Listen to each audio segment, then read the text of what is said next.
არ უნდა ხვდებოდეს 2 წლის ასაკის ბავშვს 30 ბავშვი. ბევრია. რთულია. იმ ზრდასრულისთვისაც რთულია, რომელიც 2 წლის ასაკის ბავშვის საჭიროებებს უნდა გაუმკლავდეს.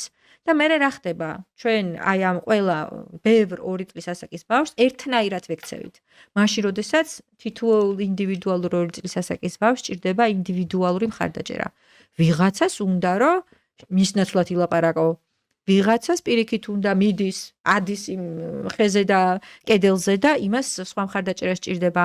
ამ დროს ძალიან რთულია პროფესიული გადაწყვეტა, პიროვნულ გადაწყვეტით დამთავრებული უჭირს აღმზრდელს და პერსონალს ასე მუშაობა. მაგრამ მათ ჩვენ ხო ვერ მოვთხოვთ, ჩვენ როგორც მშობელი, ჩვენ ხო არ ვაძლევთ მას, ვერ ვაძლევთ მათ შეცდომის დაშვების შესაძლებლობას, ხო? იმიტომ რომ ჩვენი შვილებს არ გვიდა რომ კოპი კონდეს თავზე, არ გვიდა რომ გაცივნენ. ამიტომ მრავალმხრივია. სახელმწიფო უნდა უზრუნველყოს და სისტემებმა უნდა უზრუნველყონ და მოიცალონ სკოლამდელი განათლების სისტემისთვის ისე რომ ეს იყოს ეს ძალიან ხარჯიანი პროცესია.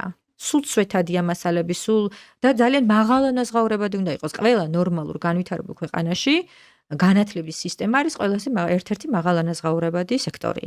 იმიტომ რომ ყველაზე დიდი პასუხისმგებლობა და ყველაზე დიდი უშველებელი პასუხისმგებლობა არის. ამხელა არქიტექტორა ხალხს უნდა შეუწყოთ ხელი, რომ თავისი სისტემები ააწყონ. და უნდა ვიყოთ მათი ძლიერი საყრდენები, რომ პიროვნებები განვავითაროთ და არა მასის შემქმნელი რაღაცა ცალკეული ინდივიდები.